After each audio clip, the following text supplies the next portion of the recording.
దాంట్లో భాగస్వాములు కావాలి. మన పిల్లలే కదా అని చెప్పేసి చులకనగా చూడకుండా వాళ్ళకున్న హక్కుల్ని మనం కూడా పెద్దవాళ్ళుగా తెలుసుకొని తల్లిదండ్రులు అయితేనేమి, అదేవిధంగా టీచర్స్ అయితేనేమి, సమాజంలో ప్రతి ఒక్కరికి కూడా బాధ్యత ఉంటుంది పిల్లల్ని మంచిగా తయారు చేయడానికి. ఎందుకంటే వాళ్ళు మంచిగా తయారైతేనే రేపటి సమాజం మంచిగా ఉంటుంది. వాళ్ళు కనుక ఈ స్టేజ్లోనే ఖరాబ్ అయింది అనుకోండి, ఇప్పుడున్న సమాజానికి ఇంకా కొంచెం దిగజారిపోతుంది ఫ్యూచర్లో. కాబట్టి ఇదంతా మనం గుర్తెరిగి నడుచుకోవాలి. ఇకపోతే మాకు ఈ మధ్యలో రిజిస్టర్ అయిన కొన్ని క్రైమ్స్ వాటిని ఒకసారి పరిశీలించి చూసినప్పుడు ఫార్చునేట్లీ ఈ ఏరియా ఈ పోక్సో యాక్ట్ కేసెస్కి ఫ్రీగా ఉన్నది. చాలా సంతోషం. ఇక్కడ ఏమి పోక్సో యాక్ట్ కేసెస్ కాలేదు. చాలా ఏరియాలలో కూడా బాలల మీద, పిల్లల మీద అకృత్యాలు జరుగుతూ ఉన్నాయి. పోక్సో యాక్ట్ అంటే మీ అందరికీ తెలుసు, చిన్నపిల్లల మీద ఎవరైనా లైంగిక వేధింపులు చేస్తే మనం పెట్టే case POCSO act case. POCSO యాక్ట్లో సెక్షన్ 11 and 12, తర్వాత 5 and 6 అనేవి ముఖ్యమైన సెక్షన్స్. వీటి కింద మేము కేసులు రిజిస్టర్ చేయడం జరుగుతుంది. సో పిల్లల్ని ఎవరన్నా బ్యాడ్ టచ్ చేసినా కూడా, పిల్లల్ని లైంగికంగా వేధించినా కూడా, లేదంటే పిల్లల మీద ఏమన్నా బలాత్కారం చేసినా కూడా ఇవన్నీ సెక్షన్స్ మేము కేసులు నమోదు చేసేసి జైలుకు పంపించడం జరుగుతూ ఉంటుంది. సో ఇట్లాంటివి మీ దృష్టికి వచ్చినప్పుడు ఇది పిల్లలకు సంబంధించిన విషయం కదా, బయట చెప్పుకుంటే ఎక్కడ అవమానం జరుగుద్దో, లేదంటే నేను బయట తలెత్తుకొని తిరగలేను అనే ఆ భావనతోని తల్లిదండ్రులు పోలీస్ స్టేషన్ దాకా రాని సందర్భాలు కూడా ఉన్నాయి.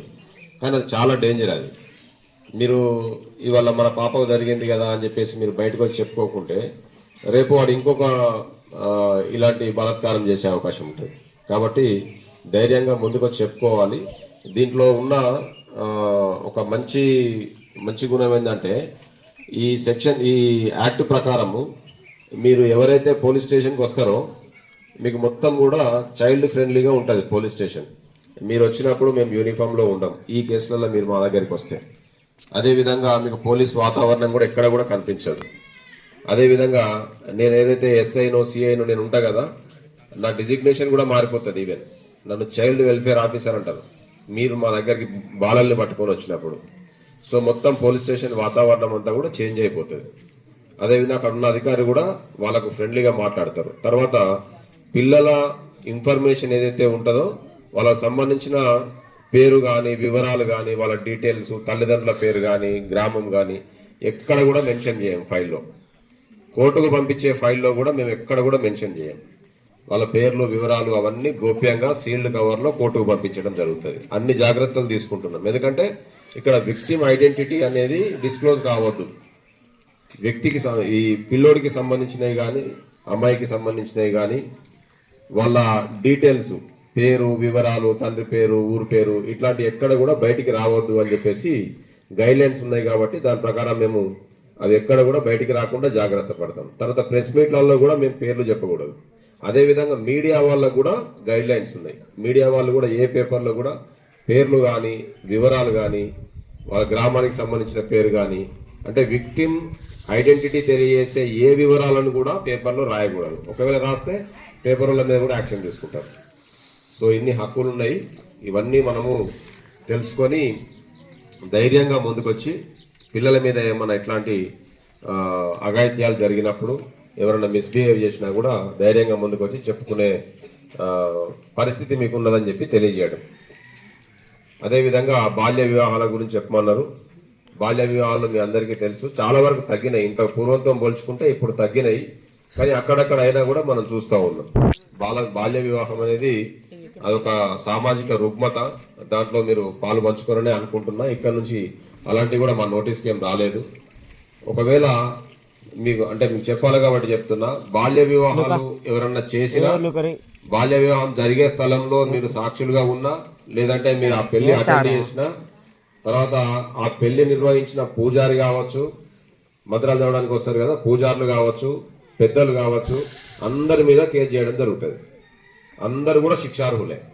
బాల్య వివాహాలు ఎవరికైతే వయసు లేని పిల్లలకి పెళ్లి చేస్తారో ఆ చేసిన వాళ్ళందరూ, బంధువులు, తల్లిదండ్రులు, పురోహితుడు, అందరి మీద కూడా కేసు పెట్టడం జరుగుతుంది. సో ఈ చట్టం మీకు తెలియజేయాలని చెప్పేసి మా ఉద్దేశం. అట్లాంటివి చేయకండి. అదేవిధంగా ఒకవేళ జరుగుతుంది అనే సమాచారం మీకు తెలిసినా కూడా మీరు పోలీసుకు కానీ లేదంటే సిడబ్ల్యూసీకి కానీ ఇక్కడ ఉన్న అధికారులు ఎవరికైనా కూడా మండల అధికారికి కానీ ఎంఆర్ఓ కానీ ఎంపీడీఓకి కానీ మీ సర్పంచ్ గారికి కానీ లేదంటే సెక్రటరీకి కానీ గ్రామ పంచాయతీ సెక్రటరీ కానీ ఎవరికైనా కూడా తెలియజేయవచ్చు. అందరికీ కూడా పిల్లల విషయంలో అందరికి కూడా బాధ్యత ఉంటుంది. జిల్లాలో ఉన్న ప్రతి అధికారికి కూడా పిల్లల విషయంలో బాధ్యత ఉంటుంది. కాబట్టి ఎవరికి మీకు అందుబాటులో ఉన్న ఏ అధికారికి తెలియజేసినా కూడా ఆ పెళ్లిని ఇమ్మీడియట్ గా మేము ఆపేస్తాము. తర్వాత అమ్మాయికి అయితేనేమి అబ్బాయికి అయితేనేమి వయసు వచ్చిన తర్వాత మీరు మళ్ళీ వివాహం చేసుకోవచ్చు. అదేవిధంగా ఈ సెక్షన్సే కాకుండా కూడా పిల్లల సంబంధించి ఈ మధ్యలో ప్రతి ఒక్కరు ఫోన్ వాడుతూ ఉన్నారు. ఈ చైల్డ్ పోర్నోగ్రఫీ అనేది బాగా అయిపోయింది. పిల్లలను అంటే ఎవరైతే చూపించకూడని విధంగా పిల్లల్ని సోషల్ మీడియాలో చూపించి వాళ్ళని ఇబ్బంది పెట్టే ఏదైతే జరుగుతున్నదో దాని మీద కూడా మేము సైబర్ క్రైమ్స్ రిపోర్ట్ అవుతున్నాయి. మేము కేసులు కూడా చేస్తున్నాము, అరెస్టులు కూడా చేస్తున్నాం. ఇప్పుడు మీకు ఒక వీడియో వచ్చింది, అది మామూలు వీడియోనే కదా అని చెప్పేసి మీరు చూస్తారు. చూసిన వాళ్ళు కూడా శిక్షార్హులే, చూసిన వాళ్ళ మీద కూడా కేసు అవుతుంది. నేను నా ఫోన్లో చూస్తున్నా కదా, అది బయటకు ఎట్లా వస్తుంది, ఎవరికి తెలుస్తుంది అని చెప్పి మీరు అనుకోవచ్చు. మాకు ఇప్పుడు హెడ్ క్వార్టర్లో ప్రతి జిల్లా హెడ్ క్వార్టర్లో మేము సైబర్ పెట్రోలింగ్ అని చెప్పి